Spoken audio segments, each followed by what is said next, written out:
حقيقة الغزو السوداني لمصر. شفنا كتير مقاطع فيديو وصور منشورة على مواقع التواصل الاجتماعي بتظهر أعداد كبيرة من الإخوة السودانيين في مناطق عديدة في مصر.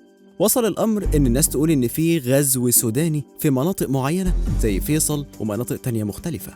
لغط كبير على السوشيال ميديا. حكاية وطن هتفتح ملف السودانيين في مصر بكل حيادية، فتابعوا الفيديو للنهاية.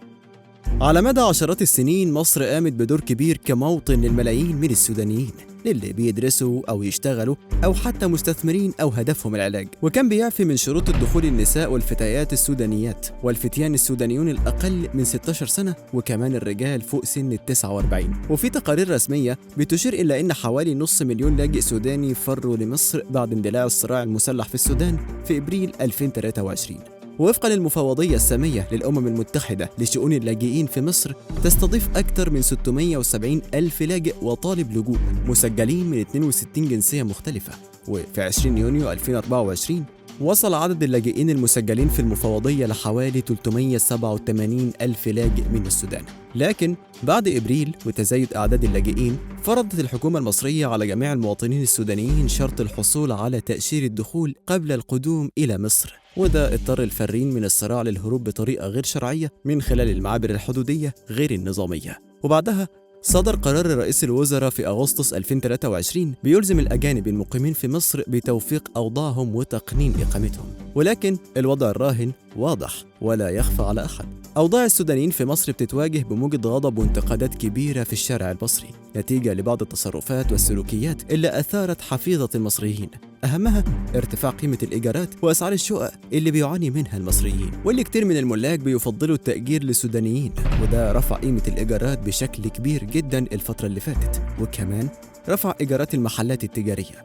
ومن ناحية تانية في بعض التجاوزات من بعض السودانيين وصل الأمر إلى حد التطاول، وخصوصا من وراء الشاشات على السوشيال ميديا. أما على أرض الواقع فحصلت أكثر من حادثة أشعلت غضب كبير بين المصريين، ووصل الأمر لتدخل السلطات المعنية. وأشهر الحوادث دي صاحب صالون حلاقة سوداني حط خريطة السودان تضم مثلث حلايب وشلاتين على واجهة محله. وبعد غضب عارم من المصريين على السوشيال ميديا، قامت السلطات المصرية بترحيل صاحب محل الحلاقة بسبب مخالفته القواعد والشروط والقوانين في البلد. وبعدها تم ترحيل سوداني عنده محل تاني في مصر وضع نفس الخريطة على واجهة المحل.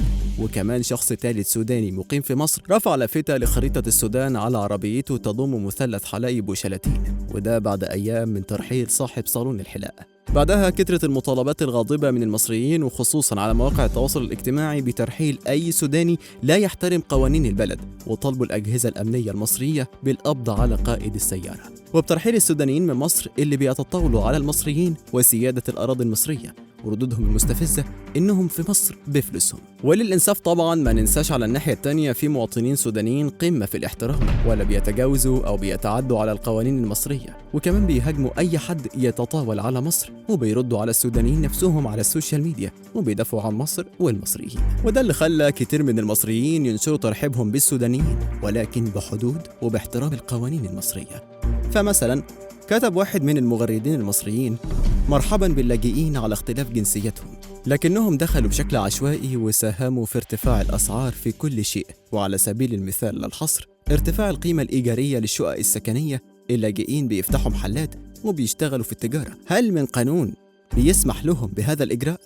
وبعدها صرحت وكالة الأنباء السودانية الرسمية سونا إن السلطات المصرية رحلت في شهر يونيو الماضي حوالي 700 سوداني دخلوا الأراضي المصرية بطريقة غير شرعية، وتم إبعادهم لمعبر أرقين على الحدود المصرية السودانية. ونالت قناة القاهرة الإخبارية عن مصدر مسؤول إن مصر تلتزم بالإطار القانوني والتشريعي في تعاملها مع ملف اللاجئين وأصحاب الجنسيات الأجنبية عند ترحيل أي منهم خارج البلاد، وإن جهات إنفاذ القانون المصري لا تميز بين أصحاب جنسية وأخرى عندما ترحل أي منهم خارج البلاد حال وجود سبب قانوني لترحيله. وآخر التطورات إن الحكومة مدت مهلة توفيق الأوضاع لكل الأجانب على الأراضي المصرية لتوفيق أوضاعهم، واللي كانت المفروض هتنتهي 30 يونيو الماضي، وادتهم فرصة كمان 3 شهور حتى سبتمبر المقبل. في نهاية الفيديو اكتبوا لنا آرائكم في التعليقات، ولو عايش في منطقة فيها أخوة سودانيين اكتب لنا موقف شفته وعجبك، واستنونا في فيديوهات تانية كتير، وما تنسوش اللايك والشير والسبسكرايب. دمتم في حفظ الله.